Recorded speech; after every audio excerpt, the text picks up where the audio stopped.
El texto que les he traído para leer está precedido por un epígrafe que pertenece al libro del profeta Habacuc. Ese texto, tomado de la misma Sagrada Escritura, le va a servir a Santo Tomás para desarrollar su proemio. Es decir, el proemio de Santo Tomás va a ser el desarrollo de ese versículo de Habacuc. Con lo cual ustedes ven que Santo Tomás comenta la Escritura con la misma Escritura. Y aquí es donde uno puede apreciar eso que decíamos antes de la matriz benedictina, de la lección divina, ¿no? Ese desmenuzamiento de la Sagrada Escritura. Y no solo desmenuzamiento, sino también esa conexión permanente que hace Santo Tomás de los distintos libros de la Escritura. Tal vez no tengamos tiempo ni ganas de leer todo, pero podríamos leer algunas partes, para que se vea de qué manera se da en Santo Tomás este comentario de la Escritura, que es la Escritura con la Escritura.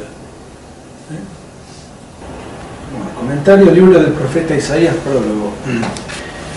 Escribe la visión y exponla sobre unas tablas, para que quien leyere lo haga de corrido, porque es todavía una visión lejana y aparecerá en el final.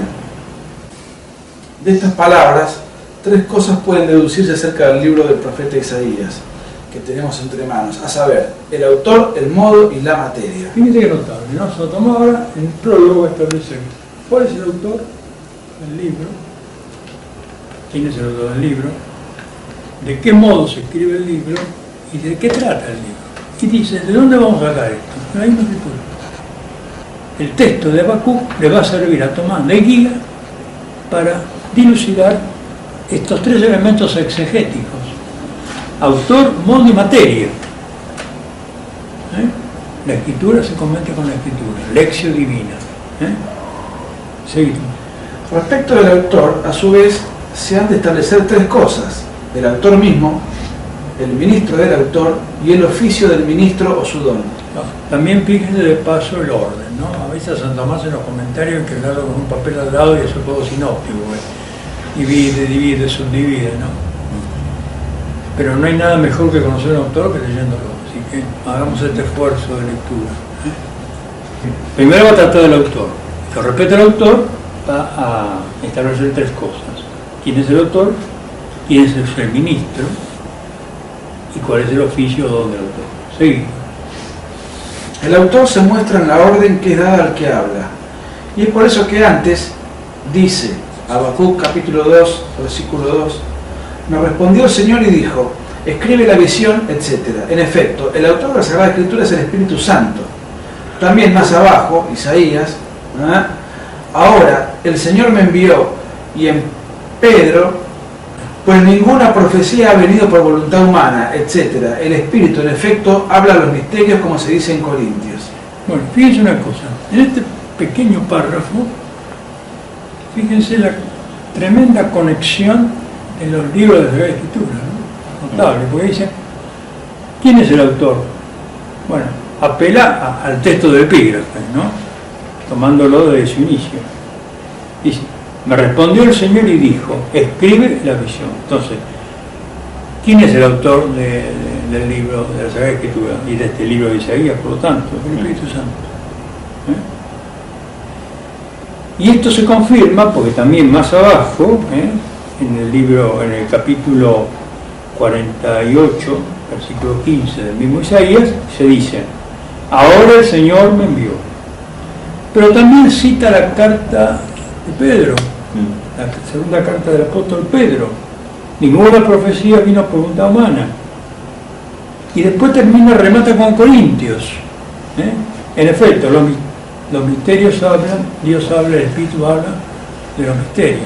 Fíjense entonces como en un párrafo de apenas unas pocas líneas, Tomás conecta Nuevo Testamento, Viejo Testamento, para establecer que el autor de la Sagrada Escritura es el Espíritu Santo. Pero el Espíritu Santo necesita un ministro para escribir. Y ahora viene lo que sigue.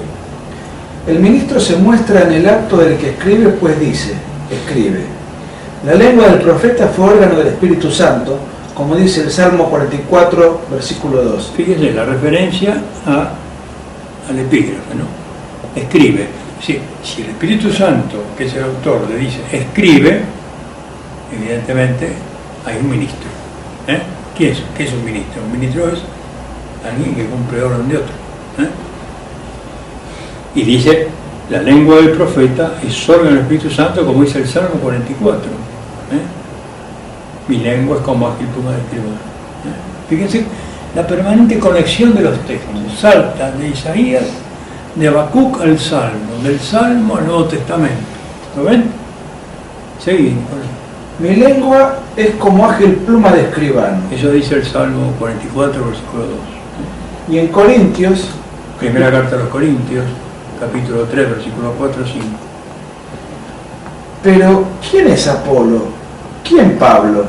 Ministros suyos a quienes creísteis. Otro párrafo también muy chico y muy medular, ¿no? Y finalmente habla del oficio, ¿no?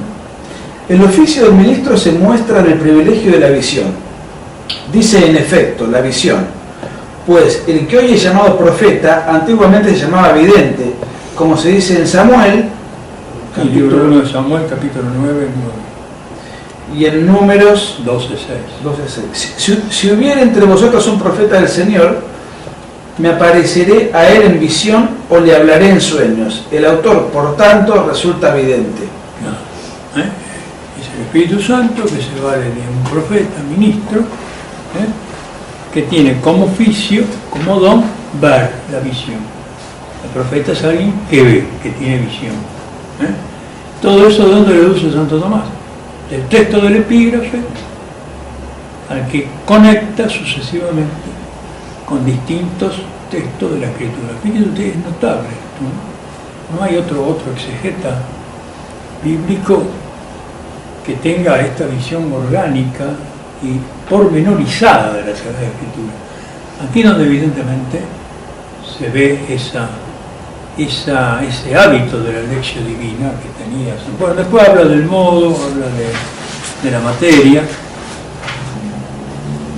Fíjense ahí donde dice la materia, dice, la materia del libro viene tratada en lo que sigue, porque es todavía una visión lejana, ¿sí?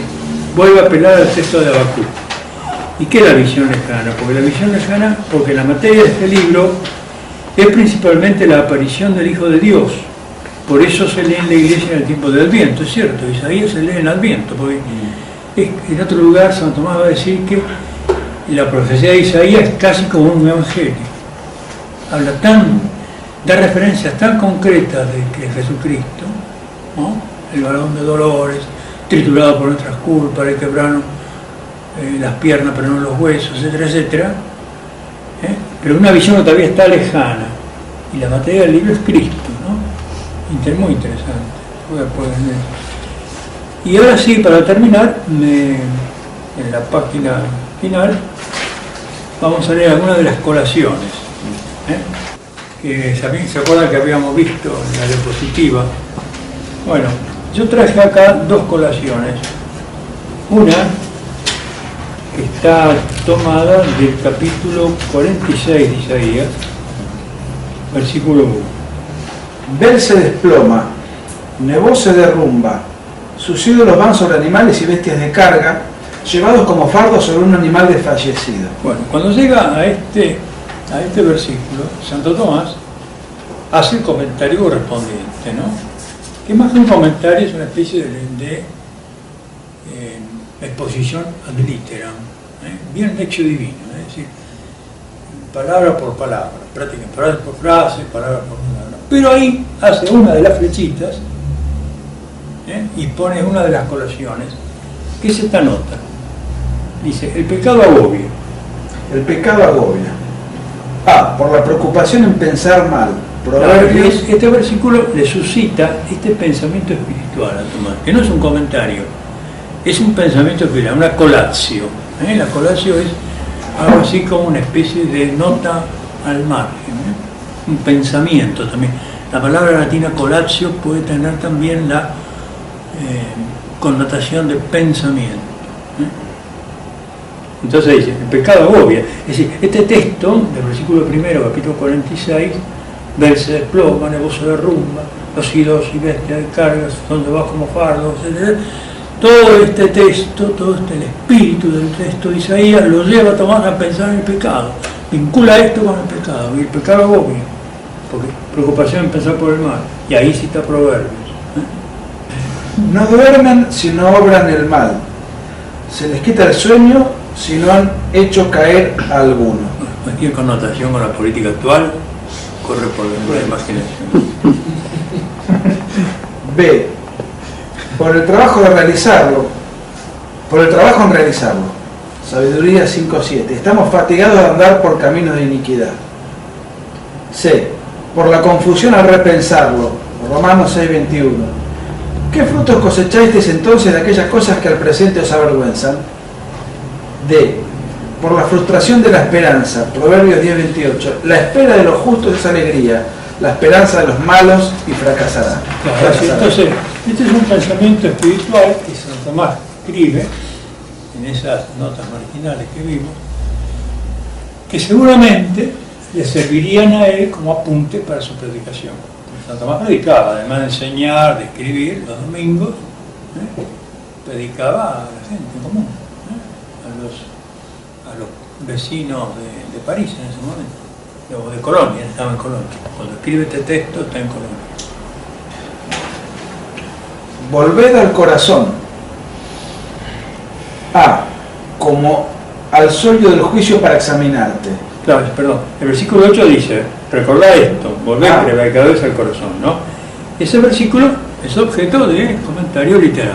Pero ahí Tomás hace otra flechita, otra nota al margen y pone esto.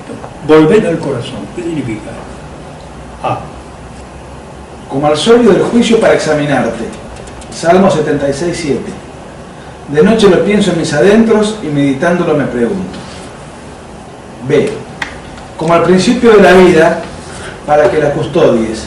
Proverbios 4.23. Guarda tu corazón porque de él brotan las fuentes de la vida. C. Como al auditorio de la divina locución, para que atiendas diligentemente. Oseas 2.16. La llevaré al desierto y hablaré a su corazón. D. Como al tesoro de las palabras divinas. Salmo 118.11. En mi corazón escondo tus consignas. E. Como al cenáculo de la divina paz y reflexión. Salmo 84.9. Dios anuncia la paz a su pueblo. Fíjense ustedes todos los pensamientos puestos así, al margen, ¿no? Como quien toma notas taquigráficas. Esto sería después objeto de predicación o de su propia reflexión. Sería tal vez la materia de sus largas horas pasadas ante el Santísimo, ¿no?